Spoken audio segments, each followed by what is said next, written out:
Ceci va rester dans l'histoire comme le plus grand événement de trolling jamais vu. Et bien sûr, on parle de la WNBA et de cet homme. Donc il s'appelle Enes, c'est un joueur de la NBA. Il mesure environ 2 mètres et vient de Turquie ou quelque chose comme ça.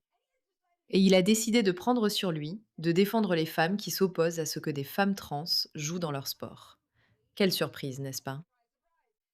Et il a fait cela en affirmant qu'il est une femme et qu'il va se présenter à la draft de la WNBA. Mais cela est devenu encore plus controversé maintenant parce qu'il vient d'être expulsé d'un match double de la NBA en portant ce t-shirt. Femme, adulte, humaine, de sexe féminin. Et bien sûr, il n'y a absolument aucun trolling ici. Voyons ce qui s'est réellement passé lors de l'événement et analysons toute l'histoire. C'est incroyable. Donc, dernière nouvelle. Et alors que Candace Freedom vient tout juste d'être expulsée du match de la WNBA, une joueuse des Chicago Sky a essayé de se battre avec lui, au bord du terrain. Et juste avant la pause, voici la scène à l'intérieur de la Wintrust Arena. Après que Natasha Cloud ait marqué ce panier, elle voulait se faire entendre. Nous avons parlé des discussions autour de la WNBA. Je veux dire, regardez, si vous regardez simplement la différence de taille entre lui et ces femmes, pensez qu'il serait acceptable ou normal pour un homme comme lui de concourir. Mais les gars, il s'arrête pas là. C'est devenu tout un phénomène. Et quand je dis tout un phénomène, je veux dire vraiment tout un phénomène. D'accord, encore une fois, voici l'événement, juste pour que vous sachiez. Natasha Cloud. Et juste avant la pause, voici la scène à l'intérieur de la Wintrust Arena. Après que Natasha Cloud ait marqué ce panier, elle voulait que sa voix soit entendue. D'accord, en colère, très en colère. Cette femme est en colère.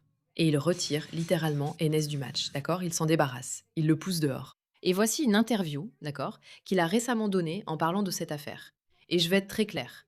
Enes ne fait pas ça pour attirer l'attention. Il fait cela pour défendre les femmes de la WNBA qui veulent simplement concourir contre d'autres femmes. Et il soulève un point très très simple, à savoir pourquoi avoir une NBA et une WNBA si vous allez permettre aux femmes transgenres de concourir en WNBA. Faites-en simplement un seul sport et nous concourrons tous ensemble. Je veux dire, quelle est la différence? Non. Et la WNBA ne sait vraiment pas quoi faire à ce sujet. Aussi clairement que possible. Je vais te poser une question à laquelle je pense tout le monde aux États-Unis, en fait tout le monde entier, aimerait avoir une réponse. Es-tu une femme? Au printemps prochain, je vais mettre mes talents à profit et rejoindre la WNBA. Mais en faisant cela, tu vas priver une femme d'une opportunité. Sur les terrains, selon leurs règles, si je monte sur ce terrain et que je m'identifie comme une femme, j'ai le droit de jouer.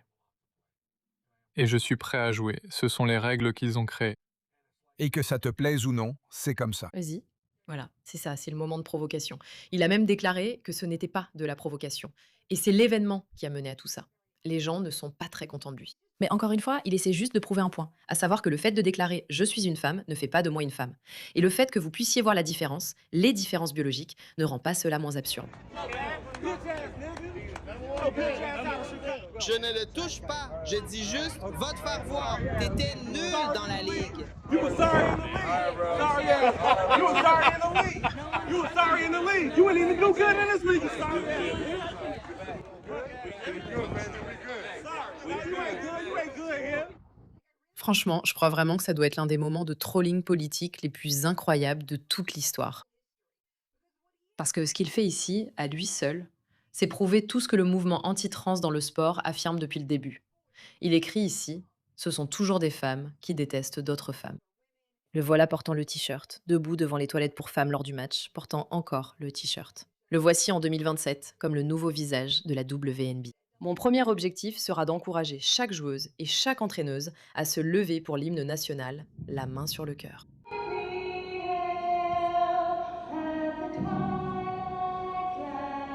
Maintenant, je suis presque sûre que j'adore ça parce que c'est vraiment une question de patriotisme. Ça rappelle à tout le monde qu'on est pour l'Amérique, qu'on croit en l'Amérique, qu'on croit au sport féminin et masculin et qu'on n'est pas obligé d'adhérer à toutes ces subversions idéologiques qui sont juste devenues normales. Mais voilà le truc, je ne sais pas s'il est encore en NBA ou si son temps en NBA est révolu. Je devrais probablement me renseigner là-dessus et le découvrir. Mais cet homme prend beaucoup de risques en faisant ça.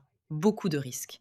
Bien sûr, c'est devenu un coup de pub et il va maintenant devenir le visage du mouvement anti-trans dans le sport. Et je trouve ça formidable. Tant mieux pour lui, il le mérite. Il a vraiment fait beaucoup de choses. Mais en même temps, cela pourrait aussi signifier que tous les groupes qui ont peur de la politisation ne voudront pas s'associer à lui, ni pour des partenariats, ni pour des matchs. Je ne sais pas s'il pourra jamais revenir en NBA après ça, s'ils l'accepteront, ce n'est pas clair. Et il a décidé d'aller jusqu'au bout pour défendre les femmes. Et j'adore ça. J'adore qu'un homme défende les droits des femmes, parce que ce sont ces mêmes hommes, pas lui, mais des hommes, qui prétendent qu'il y a des femmes qui essayent de voler ces droits aux femmes. Et au final, ils ont essayé de faire de tout le mouvement des femmes trans une question de droit des personnes trans, de droits des personnes trans, mais c'est une violation totale et directe des droits des femmes. Et ce sont les hommes qui peuvent et doivent défendre les droits des femmes.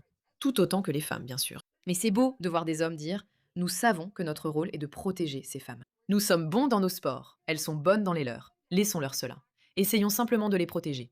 Et il fait énormément pour cette cause. Je veux dire, regardez ça. Maintenant, écoutez-moi très attentivement. J'ai parlé jusqu'à présent avec 2 anciens joueurs de la NBA, 3 joueurs de la G-League et 3 joueurs européens.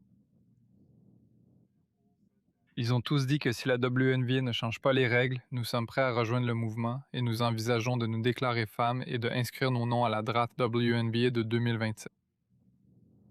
Écoutez-moi bien, la G-League de la NBA paie ses joueurs 45 000 $ par an, tandis que les meilleures joueuses de la WNBA gagnent 1,4 million de dollars. Ces hommes pourraient gagner 1 355 000 $ de plus par an, simplement en s'identifiant comme femmes. Les règles sont les règles. Il ne recule pas. Cet homme ne recule pas. Vous avez potentiellement créé les débuts d'un mouvement. D'autres vont potentiellement suivre votre exemple. Quel est votre conseil? Vous savez, c'est génial que je montre l'exemple, mais je veux que ce point soit très clair. Je pense que ce que je défends et ce que défend ma campagne est différent de ce que fait n'importe quel autre joueur. Comme je l'ai déjà dit, je ne suis pas là pour me moquer, ridiculiser ou manquer de respect à un groupe ou à des choix personnels. Ce que je fais est plus important que d'obtenir des clics et de l'attention. Je ne veux pas que tout cela devienne une source de moquerie ou de raillerie. Je veux que les gens prennent notre message au sérieux, donc, pour cette raison, je veux rendre une chose très claire. Je ne suis associé à aucun autre joueur ni à ce qu'ils font. Ce message doit être pris plus au sérieux. D'accord, je veux dire, il recule vraiment pas. Et ici, il écrit: j'ai une idée. Pourquoi ne pas simplement fusionner la NBA et la WNBA? Si la biologie n'a plus d'importance, alors pourquoi avoir des ligues séparées? Les règles sont les règles. Chaque directeur général, l'AW, la commissaire de la WNBA, envoie un message à chaque directeur général et ils essaient toujours de comprendre ce qu'est une femme. Et ils ont en fait une réunion cette semaine. Ça existe depuis 30 ans. Alors réfléchissez à quel point c'est irrespectueux. Cette déclaration envers tous les joueurs qui ont réellement joué dans cette ligue au cours de leur histoire. Alors s'ils ne peuvent pas définir ce qu'est une femme,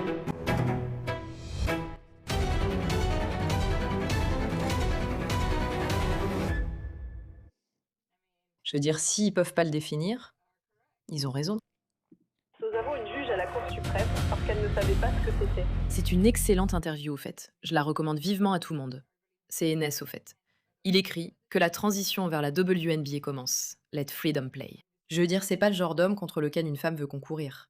Et encore une fois, le voilà qui se déclare pour la draft de la WNBA. eh bien c'est officiel, je viens de me déclarer pour la draft WNBA 2027 en avril.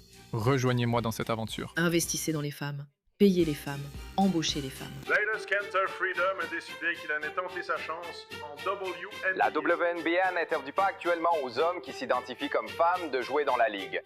Dominerait la WNBA sans même sourciller. Le meilleur espoir de toute l'histoire de la WNBA.